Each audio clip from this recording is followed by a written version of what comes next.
Morning student, welcome to my channel. आज हम आपके लिए लेकर आ चुके हैं सोर्स ऑफ एनर्जी का पार्ट 2। इसके अंतर्गत हम 4 प्रकार की ऊर्जा को कवर करेंगे। तो आइए हम जान लेते हैं कौन कौन सी ऊर्जा इस टॉपिक में हम पढ़ेंगे।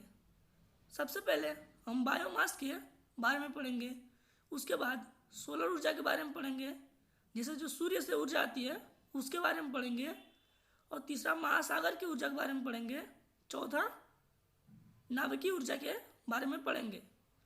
तो आइए शुरू करते हैं। बायो ऊर्जा। बायो ऊर्जा क्या होती है? ऐसी ऊर्जा जो बेकार वस्तुओं को ईंधन के रूप में प्रयोग करके उससे ऊर्जा उत्पन्न करती है, उसे बायोमास ऊर्जा कहते हैं। जैसे बेकार वस्तु होती है, जैसे लकड़ी का छिलका, जानवरों का गोबर, कारखानों से बेकार वस्तुएं जो सामान होती हैं, और जैसे आप लोग खेती होती में से जो बेकार वस्तुएं निकलती हैं, इन सब का प्रयोग करके हम बायोमास एनर्जी उत्पन्न करते हैं। जैसे आप लोग फिगर में देख रहे होंगे, ऐसा ही बायोमास एक टैंक बनाया जाता है। इसके द्वारा हम बायोमास एनर्जी उत्पन्न करते हैं। तो आइए हम फिगर में देखते हैं। तो बच्चों, जैसा कि आप फिगर में देख रहे हैं, यह होता है बायोमास फिगर का टैंक। ऐसे ही बायोमास फिगर का जो टैंक होता है ऐसे ही होता है। तो आइए हम बताएंगे इसमें कि जो बायोमास ऊर्जा होती है उसकी उत्पत्ति कैसे होती है, बायोगैस प्लांट कैसे निर्माण करता है। तो सबसे पहले आप देख रहे होंगे, ये होता है गैस का एक टैंक। यह गैस का टैंक होता है, और यहाँ से जो स्लरी होती है, स्लरी में होता है बच्चों, जैसे जो वेस्ट मटेरियल होता है उसको पानी का एक घोल बनाया जाता है, उसे ही स्लरी कहते हैं। और यहाँ से जो फर्टिलाइजेशन देख रहे हैं बच्चों, तो यहाँ से जब वेस्ट मटेरियल डाला जाता है तो यह जब हो जाता है तो इसको इस साइड से निकाल लिया जाता है। तो जैसा बच्चों आप फिगर में देख रहे होंगे, जो ये टैंक है, इस टैंक में सबसे पहले क्या करते हैं, जो वेस्ट मटेरियल होता है उसे पानी का घोल बनाकर हम इस पाइप के माध्यम से इस टैंक में डालते हैं। जब ये टैंक में जाता है तो जैसे वेस्ट मटेरियल में क्या क्या हो सकता है, जैसा बताया हूँ आपको, गाय का गोबर, लकड़ी का वेस्ट, कंपनी के जो कारखाने जो होते हैं उनमें से जो वेस्ट मटेरियल निकलता है, हमारे घर पे भी कुछ वेस्ट मटेरियल होते हैं, उन सभी को एक घोल बनाकर उसको इस पाइप के माध्यम से इस टैंक में डाला जाता है। जब इस टैंक में उस घोल को डालते हैं तो गैस क्या होता है, जो एक टैंक होता है उसमें उस घोल को सड़ाया जाता है। जब वो इस टैंक में सड़ता है तो उसमें से क्या निकलता है, गैस बाहर निकलती है। तो गैस ऊपर जो ये लेयर होती है ऊपरी सतह पर जमा होने लगती है। जैसा आप देख रहे होंगे, इस ऊपरी सतह पे जो होगा गैस इकट्ठा होने लगेगा। जब गैस इकट्ठा होगा तो यहाँ पे एक पाइप लगी होगी जो गैस को बाहर निकालने में मदद करती है। इसी माध्यम से, इसी पाइप के द्वारा हम गैस को स्टोर करते हैं, और इस गैस से हम खाना बनाते हैं, आग लगाते हैं, कहीं भी जो भी आग की आवश्यकता पड़ती है हम इसे यूज करते हैं, इसे आवश्यकता अनुसार। अब जैसे आप लोग देख रहे होंगे, जब इसमें स्लरी डालते हैं हम लोग, तो स्लरी इस टैंक में अधिक से अधिक आती है, लेकिन अब अत्यधिक तो नहीं आ सकती ना, क्योंकि उसके टैंक का एक साइज फिक्स होता है, और हम स्लरी डेली बाई डेली डालते रहते हैं और गैस की उत्पादन करते रहते हैं। तो जो स्लरी अधिक हो जाती है तो यह सॉइल के रूप में आ जाती है, और इसे हम इस साइड से बाहर निकाल लेते हैं। जब इसका बाहर निकालते हैं तो इस स्लरी को जो होता है, जो यह घोल होता है, यह मट्टी के रूप में आ जाता है। तो इसका हम उपयोग करते हैं, इसका खाद के रूप में हम उपयोग करते हैं, इसका हम खाद के रूप में उपयोग करते हैं। तो खाद क्या करते हैं, आप ले जाके अपने खेतों में डालते होंगे, तो इसका उपयोग हम खाद के रूप में करते हैं। आई थिंक आप लोग को समझ में आ गया होगा कि बायोमास ऊर्जा कैसे उत्पन्न होती है। तो चलिए हम आगे देखते हैं।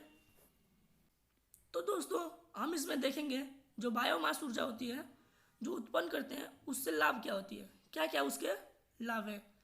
तो पहले हम देखते हैं पहला पॉइंट, यह नवीकरण ऊर्जा होता है। नवीकरण ऊर्जा का मतलब हम आपको पहले ही बताया है कि यह कभी खत्म होने वाली ऊर्जा नहीं होती है, यह हमेशा उत्पन्न किया जा सकता है। जो बायोमास ऊर्जा होता है यह जीवाश्म पर निर्भर नहीं करता है, तो इसमें किसी भी प्रकार का ऑयल या कोयला वगैरह का इस्तेमाल नहीं किया जाता है, यह केवल वेस्ट मटेरियल से ही उत्पन्न किया जाता है। तीसरा देखते हैं, इसकी उत्पत्ति घर की जा सकती है। तो जैसा बच्चों में बताया, जो यह बायोमास का जो टैंक होता है वो आप अब चाहें तो अपने घर पे भी बनवा सकते हैं। और इसकी जो इसकी स्रोत होती है, जो ईंधन लेता है वो क्या करता है, वो वेस्ट मटेरियल होता है, वो चाहे तो आप घर पे भी मिल जाता होगा। चौथा पॉइंट देखते हैं, इसकी स्रोत आसानी से मिल जाती है। पांचवा, निर्माण में अधिक धन नहीं लगता है। जो बच्चों यह बायोमास ऊर्जा होता है, इसको निर्माण करने के लिए जो ये टैंक निर्माण होती है उसमें अत्यधिक धन नहीं लगेगा। यह पर्यावरण दूषित नहीं करता है। तो जैसा बच्चों में बताया कि यह कोई भी जीवाश्म ईंधन का प्रयोग नहीं करता है। तो जब जीवाश्म ईंधन का प्रयोग नहीं करेगा तो उससे कोई भी पोल्यूशन नहीं क्रिएट होगा और ना ही हमारा पर्यावरण दूषित होगा। चलिए बच्चों, हम आगे देखते हैं सौर ऊर्जा, जिसे हम सोलर एनर्जी कहते हैं। तो जो सौर ऊर्जा होता है बच्चों, यह सूर्य से उत्पन्न होता है। सूर्य द्वारा दो प्रकार की ऊर्जा उत्पन्न होती है। पहला प्रकाश की ऊर्जा, दूसरा उष्मीय ऊर्जा। सूर्य से हमें प्रकाश भी मिलता है बच्चों और ऊष्मा भी मिलती है, जिसे हीट कहते हैं। तो इसका हम डिफिनेशन देख लेते हैं बच्चों। इसकी डिफिनेशन क्या होती है सूर्य ऊर्जा की? वह ऊर्जा जो सूर्य के किरण से प्राप्त किया जाता है उसे सौर ऊर्जा कहते हैं। तो जैसे बच्चों आप देख रहे होंगे कि डेली बाय डेली हम सूर्य की ऊर्जा को इस्तेमाल करते हैं। तो जो पृथ्वी होता है बच्चों, जो पूरा पृथ्वी है, इसमें सबसे बड़ा ऊर्जा का जो स्रोत होता है वह सूर्य होता है। और आप लोग के लिए बता दूं, आपको जानकारी के लिए, कि जो सूर्य होता है वो एक दिन में 1 मीटर स्क्वायर जो एरिया होता है, बस 1 मीटर स्क्वायर एरिया पर यह 4.7 किलोवाट ऊर्जा उत्पन्न करता है।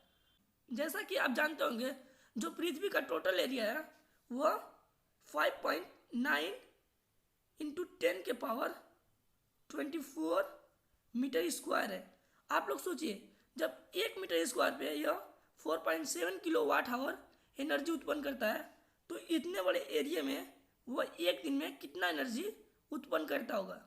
लेकिन यह इतना एनर्जी बस उत्पन्न करता है, इसका हम प्रयोग नहीं कर पाते हैं। इस सारी एनर्जी का हम प्रयोग नहीं कर पाते हैं हम, लेकिन कुछ एनर्जी का हम प्रयोग कर लेते हैं। उसके लिए कुछ हमें आवश्यकता पड़ती है वस्तुओं की। जैसा कि बच्चों मैंने आपको बताया कि जो सूर्य होता है वो बहुत ही अधिक मात्रा में ऊर्जा उत्पन्न करता है, लेकिन हम लोग के पास ऐसी पदार्थ नहीं है जिससे हम सूर्य ऊर्जा को डायरेक्ट उपयोग कर सकें। लेकिन कुछ पदार्थ ऐसे हैं जिनका उपयोग करके हम सूर्य ऊर्जा को इस्तेमाल करते हैं, जैसे सोलर पैनल और सोलर कुकर। तो हम सोलर पैनल के द्वारा सूर्य ऊर्जा को विद्युत ऊर्जा में कन्वर्ट करते हैं, और सोलर कुकर के द्वारा हम लोग, जो सोलर कुकर होता है इसके द्वारा हम सूर्य ऊर्जा को कन्वर्ट करते हैं अपने खाना बनाने के लिए। तो हम ये दो प्रकार की ऊर्जा जो पदार्थ हैं उनके बारे में हम पढ़ेंगे। तो आइए हम जानते हैं जो सोलर पैनल होता है वह कैसे सूर्य ऊर्जा को विद्युत ऊर्जा में बदलता है। तो बच्चों इसमें हम देखते हैं जो सोलर पैनल होता है वह कार्य कैसे करता है, कैसे सूर्य ऊर्जा को विद्युत ऊर्जा में परिवर्तित करता है। तो जैसे आप लोग बच्चों देखे होंगे, जो सूर्य का पैनल होता है वह ऐसे ही होता होगा, ऐसे ही होता है। आप लोग देखे होंगे छत पे लगा होगा, कुछ लोग के छत पे ऐसा लगा होता है, तो ऐसे ही बॉक्स बना होता है। तो जो ये बॉक्स होते हैं बच्चों, वो सोलर सेल की वजह से, जो सोलर सेल होते हैं यह कई सोलर सेल को मिला के बनाया जाता है। तो जानते हैं सोलर सेल क्या होता है? तो जानते हैं सोलर सेल क्या होता है? यह एक ऐसा उपकरण होता है जो सौर ऊर्जा को विद्युत ऊर्जा में बदलता है। जैसा कि बच्चों बताया, यह जो सोलर पैनल होता है वो कई सेलों से मिलकर बना होता है। तो आइए हम जानते हैं सोलर सेल कैसे सूर्य ऊर्जा को विद्युत ऊर्जा में परिवर्तित करता है। तो जैसे आप लोग फिगर में देख रहे होंगे, हम एक छोटा सा भाग लिए हैं सोलर पैनल का, जिसे हम सोलर सेल कहते हैं। तो जैसा आप फिगर में देख रहे होंगे, यह सोलर सेल का यह बॉक्स है। तो इसमें ये जो रॉड लगे होते हैं ऊपर नीचे, यह मेटल के रॉड होते हैं जिसे हम धातु कहते हैं। यह धातु के रॉड होते हैं और इनके अंदर एक सिलिकॉन तत्व होता है जिसका परमाणु क्रमांक 14 होता है। आगे देखते हैं बच्चों, जो ये सिलिकॉन होता है वो क्या, जो सिलिकॉन होता है बच्चों वो अर्धचालक होता है। मतलब अर्धचालक मतलब आप लोग समझ रहे होंगे, वो चालक का भी काम करता है और कुचालक का भी काम करता है। तो सिलिकॉन जब उसकी ताप जब बढ़ाया जाता है सिलिकॉन की, जब सिलिकॉन की ताप रूम टेम्परेचर से अधिक किया जाता है तो क्या होता है, चालक का कार्य करता है। और जब इसका रूम टेम्परेचर से घटाया जाता है तो यह अचालक का काम करता है, जिससे कुचालक का कार्य करने लगता है। तो सिलिकॉन जब इस पे मेटल के जब मेटल के रॉड पे सूर्य की किरण पड़ता है तो क्या करता है, मेटल की रॉड को गर्म करता है। जब मेटल का रॉड गर्म होगा बच्चों तो सिलिकॉन को क्या करेगा, ऊर्जा प्राप्त करेगा, ऊर्जा देगा। जब यह उसमें ऊर्जा लेगा तो क्या होगा, सिलिकॉन गर्म हो जाएगा। अब जब गर्म होगा बच्चों तो सिलिकॉन क्या करेगा, सिलिकॉन के जो इलेक्ट्रॉन होंगे वह चालक में बन जाएंगे, चालक का कार्य करने लगेंगे। और चालक में आप जानते होंगे बच्चों, जो उसमें इलेक्ट्रॉन होते हैं चालक में, वह स्वतंत्र रूप से गति करने लगते हैं, कभी यहाँ कभी यहाँ कभी यहाँ, ये सब गति करने लगेंगे।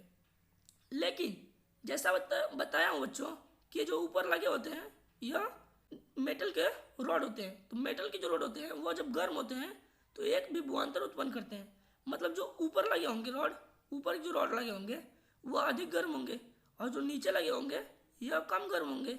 तो यह क्या करेंगे, ऊपर का ताप अधिक होगा, नीचे का ताप कम होगा, तो विभवांतर उत्पन्न होगा, जिसे पोटेंशियल डिफरेंस कहते हैं।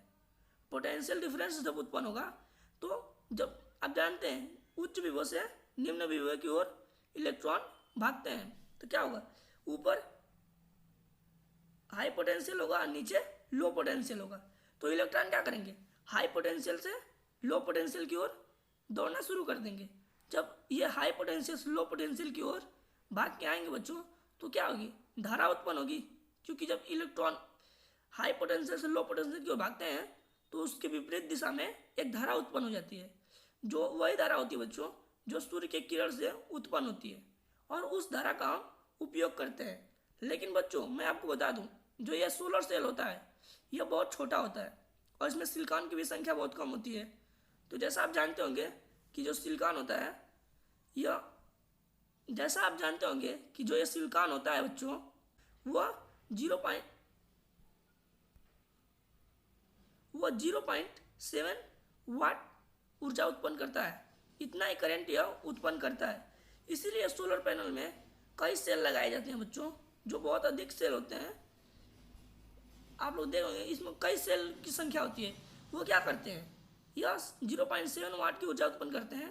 तो जब यह 0.7 की ऊर्जा उत्पन्न करेंगे तो इसमें कई सेल लगा दिया जाएगा, इनका गुणा इंटू n संख्या तक, इनकी कई मतलब संख्या होगी, उतने हम लोग उससे निकाल सकते हैं कि यह कितना किलोवाट ऊर्जा उत्पन्न करता है, कितना वाट की ऊर्जा यह एक सोलर पैनल उत्पन्न करता है। उनकी सेलों की संख्या से हम बता सकते हैं बच्चों। चलिए हम अब आगे देखते हैं। जैसा कि बच्चों मैंने इससे पहले सोलर पैनल के बारे में बताया हूँ कि वो क्या करता है, सूर्य ऊर्जा को विद्युत ऊर्जा में कन्वर्ट करता है। तो उसका हम विद्युत ऊर्जा का उपयोग करते हैं, सूर्य ऊर्जा को विद्युत ऊर्जा में कन्वर्ट करके उस विद्युत ऊर्जा को हम लोग उपयोग करते हैं, उसका डायरेक्ट उपयोग नहीं करते हैं। लेकिन इस सोलर कुकर के द्वारा, जो ये सोलर कुकर होता है इसके द्वारा हम सूर्य का डायरेक्ट प्रयोग करते हैं खाना बनाने में। इससे हम किसी प्रकार की ऊर्जा नहीं बनाते हैं, इससे हम डायरेक्ट उपयोग करते हैं खाना बनाने के लिए। तो आइए हम जानते हैं यह कार्य कैसे करता है। उससे पहले हम इसकी डिफिनेशन देख लेते हैं कि इसकी डिफिनेशन क्या होती है। यह एक ऐसे उपकरण होता है जिसका प्रयोग करके हम सूर्य की किरण से खाना बनाते हैं या उसे गर्म रखते हैं। तो जैसा आप लोग जानते होंगे बच्चों कि जो सोलर कुकर होता है इससे हम खाना बनाते हैं या खाना को गर्म रखते हैं। तो आइए जानते हैं बच्चों यह कार्य कैसे करता है। तो जैसे आप लोग स्ट्रक्चर में देख रहे होंगे बच्चों, यह क्या है, एक सोलर बॉक्स है, यह एक सोलर कुकर है जिसे हम सोलर कुकर कहते हैं। इसमें एक परत होती है, यह क्या होती है, रिफ्लेक्टिव कास्ट रहती है। यह रिफ्लेक्टिव मिरर होती है जो क्या करती है, सूर्य की किरण को परावर्तित करती है। सोलर की कुकर के अंदर क्या करेगी, जब इससे सूर्य का किरण आएगा तो उसे सोलर कुकर में भेजेगी। तो जैसा बच्चों आप जानते होंगे सोलर कुकर होता है, उससे हम खोल के उसके अंदर हम कुकर रख के उसमें खाना रख के हम उसे धूप में रख देते हैं। जब उसे धूप में रखते हैं तो सूर्य की जो किरण होती है वह इस मिरर पे पड़ती है और कुछ किरणें इस सोलर कुकर में पड़ते हैं। लेकिन इन कुछ किरण से हम खाना नहीं बना सकते, तेजी से नहीं बना सकते, क्योंकि वह बहुत कम ऊष्मा होता है। इसलिए हम इस मिरर को लगाते हैं ताकि अधिक से अधिक हम ऊष्मा इसके अंदर भेज सकें। जब ये अधिक से अधिक ऊष्मा इसके अंदर आएगा तभी तो हम लोग खाना बहुत जल्दी से बना पाएंगे। जैसा आप जानते होंगे बच्चों, जो ये परत होती है वो कांच की बनी होती है और उसके अंदर क्या होता है, एक यह ब्लैक कलर की लेयर लगी होती है। यह काले क्यों होती है बच्चों? क्योंकि यह जो काला रंग होता है वह प्रकाश को अवशोषित करता है, उसे रिफ्लेक्ट नहीं करता है, और अंदर का जो होता है, अंदर का जो पार्ट रहेगा उसे अधिक से अधिक गर्म करने की वो कोशिश करेगा। जब वो गर्म होगा तो ये अब यहाँ पे जो पात्र रखे होंगे वो भी गर्म होगा। जब वो गर्म होगा तभी तो खाना जल्दी बन जाएगा बच्चों। इसीलिए ब्लैक कलर की लेयर लगाई जाती है, जिसे कालीन कहते हैं, पालिश कहते हैं, यह लगा दी जाती है।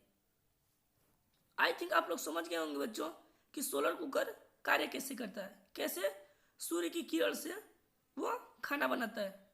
चलिए हम अब आगे देखते हैं बच्चों, महासागरीय ऊर्जा के बारे में जानेंगे।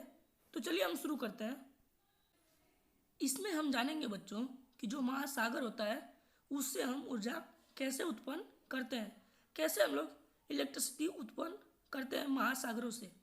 तो जैसा बच्चों आप जानते होंगे, पृथ्वी का 70% भाग है वह पानी से ढका हुआ है। जब वो पानी से ढका हुआ है तो पानी में जानते हैं आप लोग दो तरह की ऊर्जाएं होती है, एक पोटेंशियल एनर्जी, एक काइनेटिक एनर्जी, मतलब एक गतिज ऊर्जा और एक स्थितिज ऊर्जा। तो जो ऊर्जाएं होती है उन्हीं के माध्यम से हम क्या करते हैं, इलेक्ट्रिसिटी उत्पन्न करते हैं। तो यह 3 प्रकार से हम लोग उत्पन्न करते हैं।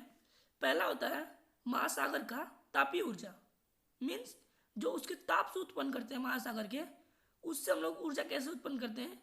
इसके बाद हम लोग देखेंगे फिगर के माध्यम से कि महासागर का जो तापीय ऊर्जा है वो कैसे उत्पन्न होता है। दूसरा, महासागर के ज्वार भाटा ऊर्जा। जैसा आप जानते होंगे बच्चों, जो ज्वार भाटा होता है वह सूर्य और चंद्रमा के बीच में जो ग्रेविटेशनल होता है, गुरुत्वाकर्षण होता है, उसके वजह से ज्वार भाटा आता है। ज्वार भाटा दिन में 2 बार आता है, 2 बार उच्च और 2 बार न्यून। तीसरा देखते हैं बच्चों, महासागर का तरंग ऊर्जा।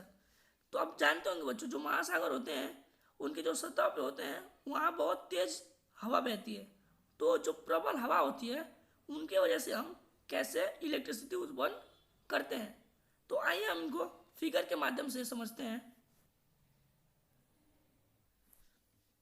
तो पहला हम देखते हैं बच्चों, महासागर का तापीय ऊर्जा। आप लोग तापीय ऊर्जा से क्या समझ रहे हैं कि जो महासागर जो होगा वो आग फेंकता होगा? नहीं बच्चों, जो महासागर होता है उसकी जो ताप उत्पन्न होती है वो कैसे उत्पन्न होती है, आइए हम बताते हैं। जो सूर्य होता है, तो सूर्य से क्या प्रकाश केवल धरती पे पड़ती है? नहीं बच्चों, वह महासागरों में भी जाती है। वो केवल मिट्टी वाले स्थानों पे नहीं, पहाड़ वाले स्थानों पे नहीं, महासागरों में भी जाती है। उसकी जो प्रकाश होती है तो वो क्या करती है, ऊपर जो पानी का जो ऊपर का सतह होता है वो उसे गर्म करता है। तो उससे क्या होगा, ताप उत्पन्न होगा। आप लोग देख रहे होंगे जो प्रकाश की किरण है वो जो ऊपर से आती है तो वह महासागर के ऊपरी सतह को क्या करती है, गर्म करती है। तो लेकिन ऊपरी सतह को ही केवल गर्म करेगी बच्चों, अंदर की सतह को नहीं जा पाएगी। उतना प्रकाश का किरण अंदर की सतह को गर्म करने की शक्ति नहीं होती है।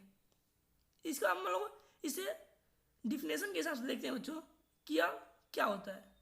महासागर के जल का जो सतह होता है वो सूर्य के ताप के कारण गर्म होता है और अंदर का जो पानी होता है वह ठंडा रहता है। तो उसी ताप के अंतर को उपयोग करके हम महासागर का तापीय ऊर्जा उत्पन्न करते हैं। तो इस जो ये बताया बच्चों, ये जो ऊपर का जो होता है, ऊपर का जो लेयर होता है वह ताप के कारण गर्म होता है, लेकिन नीचे का नहीं गर्म होता है। नीचे का जो ताप होता है वो ठंडा होता है। तो उस दोनों के ताप के अंतर को, डिफरेंट को ही हम लोग देखेंगे कि कैसे हम उससे एनर्जी उत्पन्न कर ले रहे हैं। तो आइए हम फिगर में देखते हैं बच्चों कि महासागर से हम कैसे ऊर्जा उत्पन्न करते हैं। तो जैसा आप देख रहे हैं बच्चों, यह महासागर का जो तापीय ऊर्जा होती है इसी कार्यविधि पर निर्भर करती है। इसमें 4 टैंक लगे होते हैं। पहला यूपरेटर, दूसरा टरबाइन, तीसरा कंडेंसर और चौथा एल्युमिनियम पंप। एल्युमिनियम जो पंप होता है बच्चों, यह पंपिंग करता है, और जो यूपरेटर होता है यहाँ पे इसे अमोनिया को वाष्प रूप में करता है, और अमोनिया टरबाइन में जाती है, टरबाइन को घुमाती है और इस कंडेंसर में आके फिर वो लिक्विड फॉर्म में हो जाती है। तो आइए बच्चों हम इसे आराम से समझते हैं कि यह कार्य कैसे करता है। तो जो अमोनिया होता है बच्चों, सबसे पहले हम देखेंगे यहाँ से अमोनिया पंप से कि अमोनिया क्या होती है। जो अमोनिया होती है बच्चों, यह जो होती है बहुत जल्दी वाष्पित हो जाती है। मतलब रूम के टेम्परेचर से जब कम रहेगी तो यह लिक्विड फॉर्म में रहेगी अमोनिया, लेकिन जैसे ही रूम के टेम्परेचर के ऊपर जाएगी यह क्या होगी, वाष्पित हो जाएगी। तो यह जो बनाया जाता है बच्चों, इसे यूपरेटर को पानी के सतह पर लगाया जाता है और कंडेंसर को पानी के सतह के नीचे, और अमोनिया जो होती है अमोनिया पंप, इसे जल के सतह के नीचे लगाया जाता है। यह बहुत नीचे होता है, लगभग 25 मीटर अंदर लगा होता है। इस यूपरेटर से सतह से 25 मीटर अंदर लगा होता है, ताकि जो नीचे का पानी होता है वह ठंडा रहे और अमोनिया लिक्विड फॉर्म में रहे। जब अमोनिया होती है लिक्विड फॉर्म में बच्चों, तो यह पंप क्या करता है, इस पाइप के द्वारा अमोनिया को यूपरेटर में भेजता है। जैसा आप फिगर में देख रहे होंगे बच्चों, अमोनिया को पंप करके इस फिगर में अमोनिया को पंप करके इस यूपरेटर में भेजा जा रहा है। जब यह अमोनिया यूपरेटर में आएगा तो यहाँ की जो सतह होगी सूर्य के ताप के कारण गर्म हो जाएगी। यह 25 डिग्री सेल्सियस से ऊपर हो जाएगी। जब यह ऊपर होगी तो अमोनिया क्या होगा, जब यह रूम के ताप से अधिक हो जाएगा तो यह वाष्पित हो जाएगा, और वाष्पित में यह पाइप के द्वारा तेजी से इस टरबाइन के साइड जाएगी और टरबाइन को घुमाएगी। जब टरबाइन में जाएगी बच्चों तो यह क्या करेगी, टरबाइन को घुमाएगी, और टरबाइन जब घूमेगा बच्चों तो जो टरबाइन होता है वो जनरेटर से जुड़ा होता है। और आप लोग बहुत पहले ही पढ़ते आ रहे हैं कि जो जनरेटर होता है, जब टरबाइन घूमती है तो जनरेटर यांत्रिक ऊर्जा को विद्युत ऊर्जा में परिवर्तित करता है।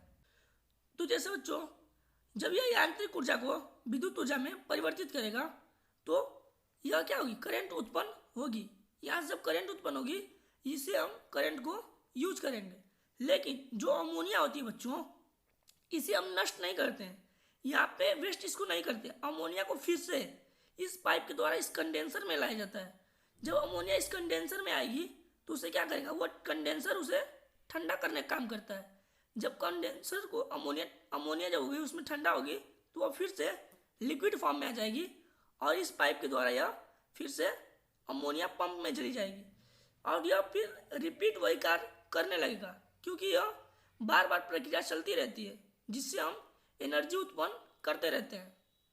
आई थिंक आप लोग को समझ में आ गया होगा कि जो महासागर का तापीय ऊर्जा होता है यह कार्य कैसे करता है, यह कैसे महासागर की तापीय ऊर्जा इलेक्ट्रिसिटी को उत्पन्न करता है। तो चलिए बच्चों अब हम आगे देखते हैं। तो जैसे कि बच्चों मैंने आपको पहले ही बताया हूँ कि जो ज्वारीय ऊर्जा होता है वह सूर्य और चंद्रमा के गुरुत्वाकर्षण के कारण ज्वार भाटा आता है। तो जो ज्वार भाटा होता है बच्चों वह लहरों को ऊपर नीचे करते हुए आता है। इसी लहरों के ऊपर नीचे के द्वारा हम लोग इलेक्ट्रिसिटी कैसे उत्पन्न करते हैं इसमें हम जानेंगे। तो सबसे पहले इसकी हम डिफिनेशन देख लेते हैं बच्चों, इसकी परिभाषा देख लेते हैं कि यह कैसे उत्पन्न होता है। महासागरों में उत्पन्न ज्वार भाटा के कारण उत्पन्न ऊर्जा को ज्वारीय ऊर्जा कहते हैं।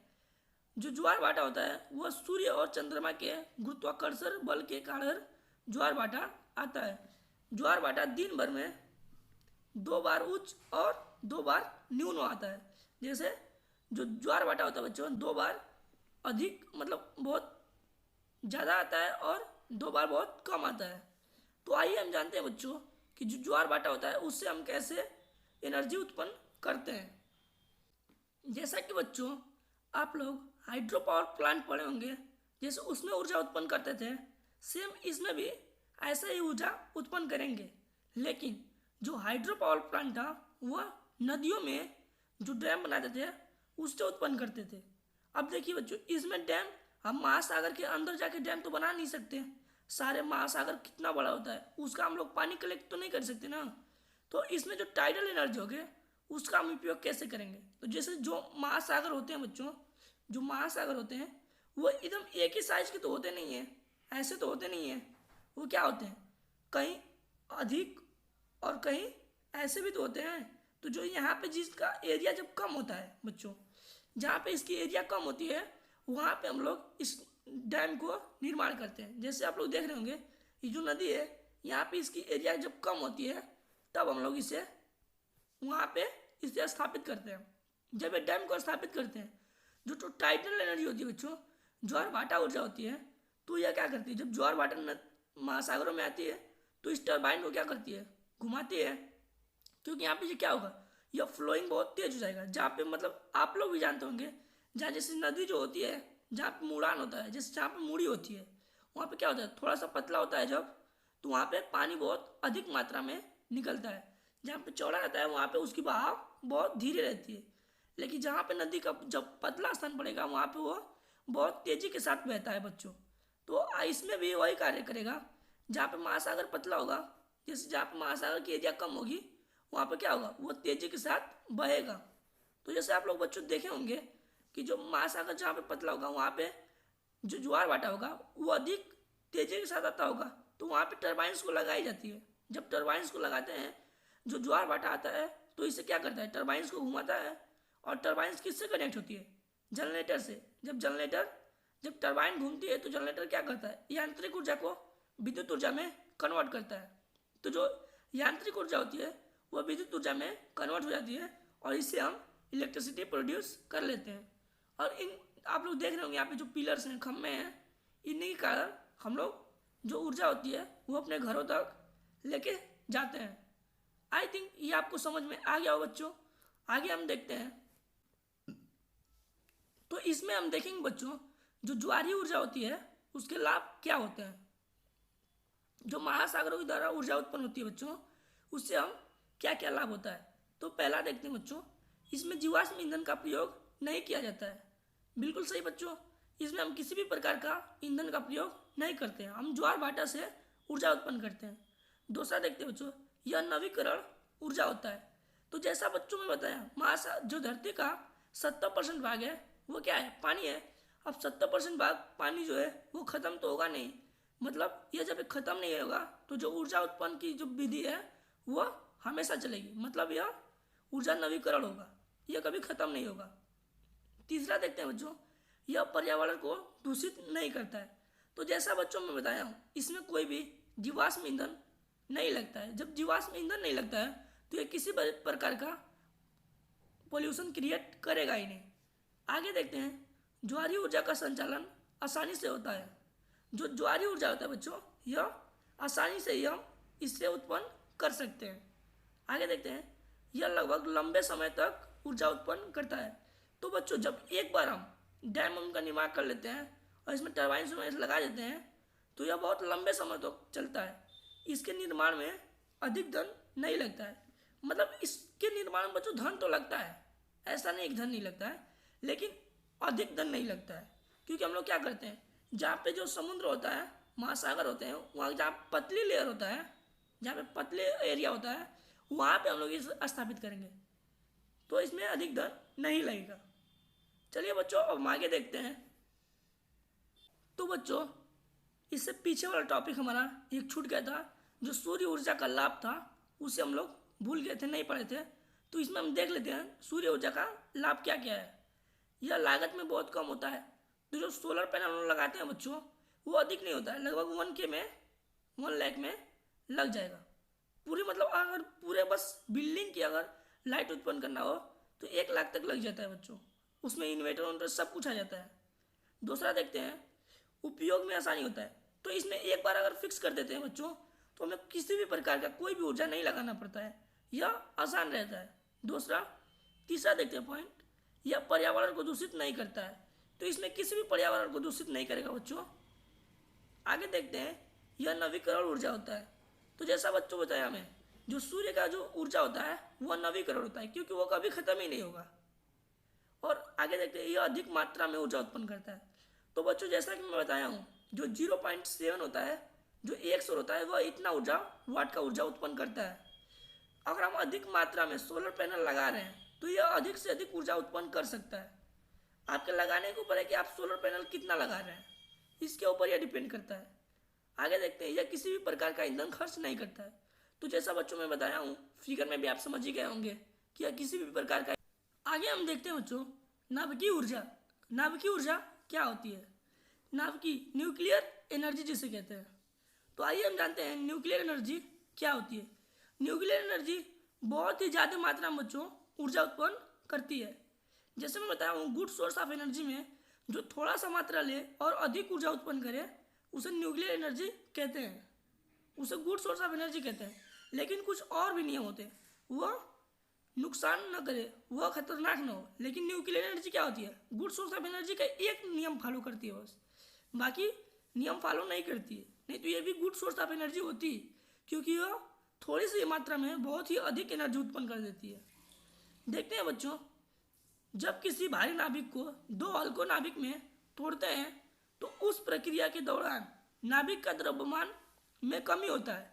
जो द्रव्यमान में कमी होता है बच्चों, वह ऊर्जा के रूप में परिवर्तित हो जाता है। तो जैसे आप लोग जानते होंगे, आइंस्टीन ने सबसे पहले बताया था बच्चों, E इज इक्वल टू होता है mc²। तो यहाँ पे जो E होता है यह एनर्जी होता है, और जो C होता है वो प्रकाश की चाल होता है, और जो M होता है बच्चों वो मास होता है। क्या होता है? मास होता है, मतलब द्रव्यमान। तो ऊर्जा का ही एक रूप द्रव्यमान होता है। वह द्रव्यमान के रूप में ऊर्जा स्थापित रहती है। जैसे स्थितिज ऊर्जा जो होती है वह स्थिर होकर ऊर्जा को स्थापित करती है, ऐसा ही जो मास होता है वह अपने अंदर कुछ ना कुछ ऊर्जा लिया रहता है। तो जब वो छोटे छोटे पार्ट में टूटते हैं तो जो मास उसमें से लुप्त होता है वह क्या होता है? ऊर्जा के रूप में ही लुप्त होता है। तो इसमें हम जानेंगे बच्चों कि नाभिकीय ऊर्जा कैसे उत्पन्न होती है, वह कितनी प्रकार की होती है, और उसका यूज कैसे हम करते हैं। तो आइए हम जानते हैं नाभिकीय ऊर्जा के बारे में, वह कितने प्रकार की होती हैं। जैसा कि बच्चों मैंने बताया है कि जो एक बड़ी नाभि होती है उसको जब दो पार्ट में तोड़ते हैं छोटे छोटे में, तो उसमें से कुछ मास जो होता है वह विलुप्त हो जाता है, वही ऊर्जा के रूप में संचित होता है। तो जो ऊर्जा उत्पन्न होती है बच्चों वह इलेक्ट्रॉन वोल्ट में उत्पन्न होती है। जैसे जो मास विलुप्त होता है वह ऊर्जा के रूप में संचित होता है, तो जो ऊर्जा संचित होता है वह इलेक्ट्रॉन वोल्ट में संचित होता है। और जो इलेक्ट्रॉन वोल्ट होता है, जो जो कार्य करता है उसे किस में देखते हैं? जूल में। जो इलेक्ट्रॉन वोल्ट होता है उसे जूल में हम कैसे देखते हैं? तो इसका जो संबंध होता है, एक इलेक्ट्रॉन वोल्ट में बच्चों 1.602 इंटू 10⁻90 जूल होता है। मतलब एक इलेक्ट्रॉन वोल्ट बराबर 1.602 इंटू 10⁻19 जूल होता है। यह कई बार एग्जाम में पूछा है बच्चों, एक इलेक्ट्रॉन वोल्ट बराबर कितना जूल होता है। तो ये आप लोग याद कर लीजिएगा, बहुत इंपॉर्टेंट क्वेश्चन है ये। इसके बाद देखते हैं बच्चों, जो नाभिकीय अभिक्रिया होती है वह कैसे नाभिकीय ऊर्जा उत्पन्न करती है। तो जैसे पहला होता है अभिकारक। जैसे अभिकारक जो बच्चों, उसका मान अगर मान लें हम कि m1 है, ठीक, और इसका अभिकर्मक का मास जो मान लें m2 है, तो जो उत्पाद बनेगा वो m बनेगा, ठीक। लेकिन जैसे बाकी अभिक्रिया में बच्चों जो होता है, जैसे अगर मास m1 है और m2 को जोड़ने पर m आ जा रहा था, लेकिन इस अभिक्रिया में बच्चों m1 और m2 को जोड़ेंगे तो वो m नहीं आएगा, क्योंकि वो जो मास होता है कुछ ऊर्जा के रूप में संचित होता है। तो जैसे अभिकारक का और अभिकर्मक का जब द्रव्यमान जोड़ेंगे बच्चों तो वो अधिक होगा, किससे? उत्पाद से। जो अधिक होगा मतलब जितना यह मास कम करेगा वही क्या होगी? ऊर्जा के रूप में संचित हो जाएगी। तो आइए हम देखते हैं बच्चों यह कैसे कार्य करता है। तो हम देखते हैं बच्चों, जो नाभिकीय अभिक्रिया होती है वो दो प्रकार से होती है। पहला होता है नाभिकीय विखंडन, जिसे न्यूक्लियर फिजन कहते हैं, और दूसरा न्यूक्लियर फ्यूजन होता है। पहला फिजन देखते हैं, यह क्या होता है। इस अभिक्रिया में एक बड़ा नाभिक को दो भागों में तोड़ते हैं, तो उसमें जो मास में जो कमी होता है वो नाभिकीय ऊर्जा में उत्पन्न करता है। तो इसमें जैसे हम मान लेते हैं जो यूरेनियम होता है, यूरेनियम का नाम सुना है, यूरेनियम बम बनाने में इस्तेमाल किया जाता है। परमाणु बम बनाने में यूरेनियम का इस्तेमाल होता है। यह बहुत ही खतरनाक होता है बच्चों, जिसका परमाणु क्रमांक 92 होता है और इसका जो मास होता है 235 होता है। तो इससे यह अपने से टूटता नहीं है, इससे क्या करते हैं, एक न्यूट्रॉन का इसमें टक्कर करवाते हैं, एक छोटे से न्यूट्रॉन का इसमें जब टक्कर कराते हैं तो क्या होता है, यह दो पार्ट में टूट जाता है, एक बेरियम में और दूसरा क्रिप्टॉन में। जो यूरेनियम टूटता है बच्चों, तो इसे हम क्या करेंगे, बैलेंस करेंगे। इसकी परमाणु संख्या उनख्या जितनी भी परमाणु मास और परमाणु संख्या क्या करेंगे, इसको हम बैलेंस करेंगे इस अभिक्रिया को। तो ये जो होता है 92 होता है बच्चों, जो यूरेनियम का परमाणु क्रमांक होता है। और बेरियम का जो परमाणु क्रमांक होता है बच्चों वो 56 होता है और क्रिप्टॉन का 36। तो जब इसको ऐड करते हैं बच्चों तो यह क्या होता है 92 आ जाता है, मतलब परमाणु क्रमांक तो सेम होता है, मतलब ये बैलेंस हो जाता है। तो ऊपर का मास को बैलेंस जब करते हैं बच्चों, जैसे आप लोग देख रहे होंगे ऊपर जो मास का बैलेंस करेंगे हम, तो जब मास बैलेंस करेंगे बच्चों तो इसका जो यूरेनियम का मास होता है वो 235 होता है और बेरियम का मास जो होता है 139 होता है बच्चों, और क्रिप्टॉन का मास 94 होता है। जब इसको हम ऐड करते हैं बच्चों, तो जब ऐड करेंगे तो 233 आएगा, 233 आएगा। अब इसके मास में बच्चों जो हानि होगा वो कितने का होगा, 0.2 मास, 2 मास का हानि होगा। जो मास का हानि होता है उसे एमयू में लिखते हैं बच्चों। जो कितने मास का एमयू होता है, कितना मास हानि होता है। तो सबसे पहले हम देखते हैं बच्चों, जो पहला विक्रिया होता है जिसे नाभिकीय विखंडन कहते हैं, न्यूक्लियर फिजन, और दूसरा होता है नाभिकीय संलयन जिसे न्यूक्लियर फ्यूजन कहते हैं। इस अभिक्रिया में हम पढ़ेंगे बच्चों, यह जो अभिक्रिया होती है एक बड़ा नाभिक को दो भागों में तोड़ने पे जो ऊर्जा उत्पन्न होती है उसे हम नाभिकीय विखंडन कहते हैं।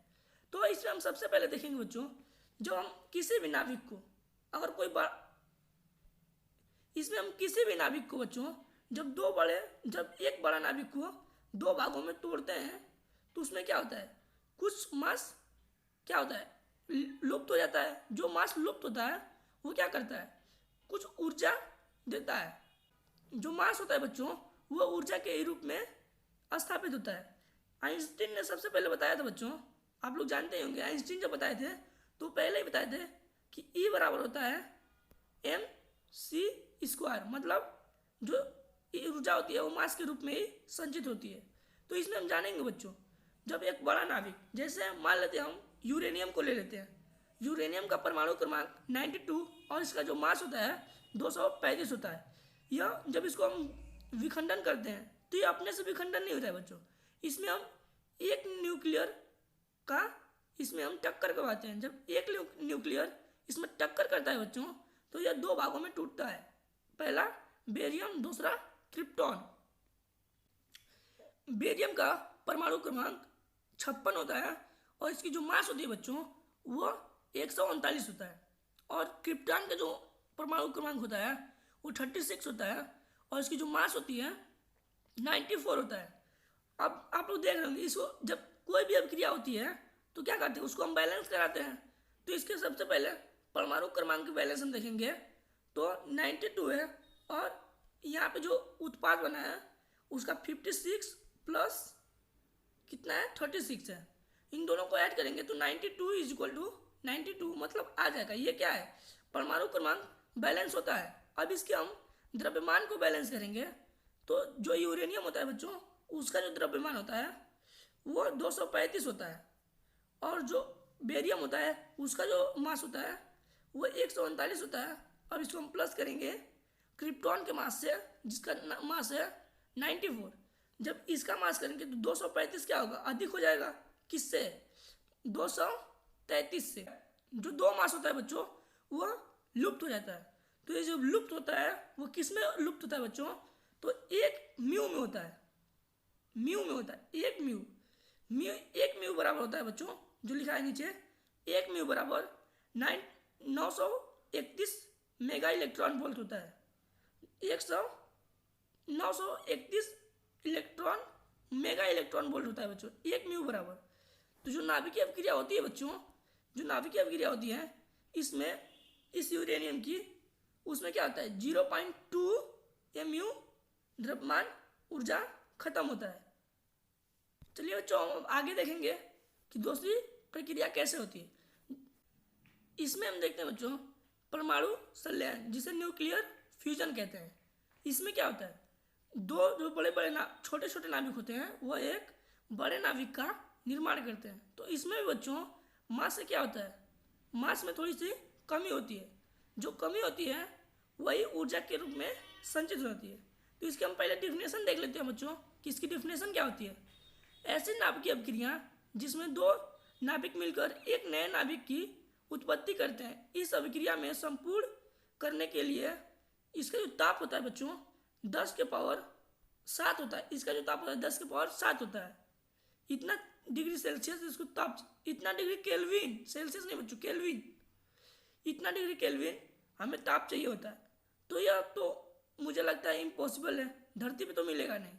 यह जो होता है जो सूर्य में जो सूर्य की अभिक्रिया होती है उसमें मिलता है 10 के पावर 7 केल्विन ताप जो होता है। जहाँ पे सूर्य अभिक्रिया करता है वहाँ पे यह पॉसिबल हो सकता है यह अभिक्रिया, क्योंकि धरती पे तो इतना नहीं हो सकता है।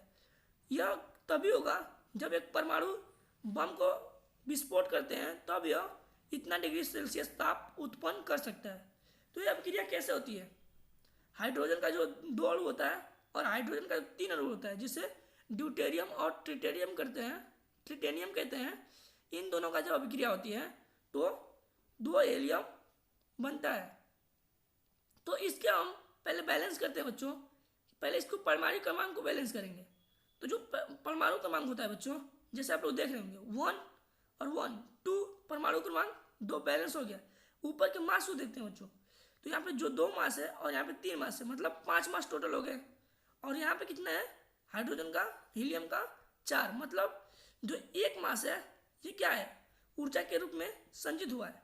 तो जो एक न्यूट्रॉन होता है बच्चों, यह क्या होता है, ऊर्जा के रूप में निकलता है।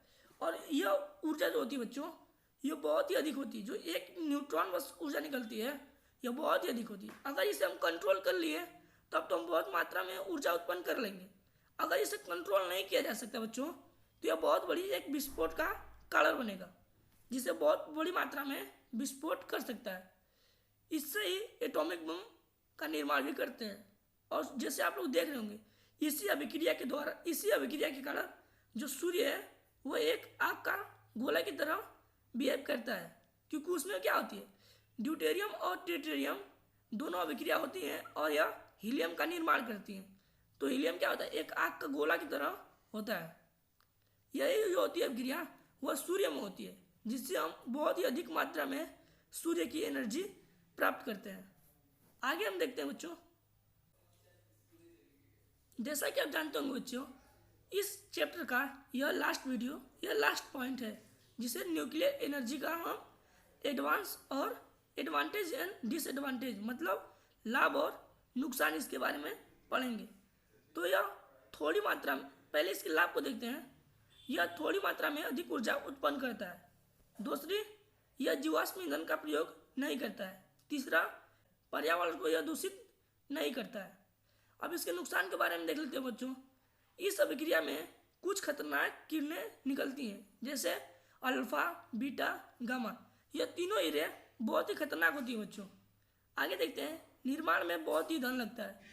तो यह जो न्यूक्लियर एनर्जी होती है इसके लिए बहुत ही अधिक धन लगता है।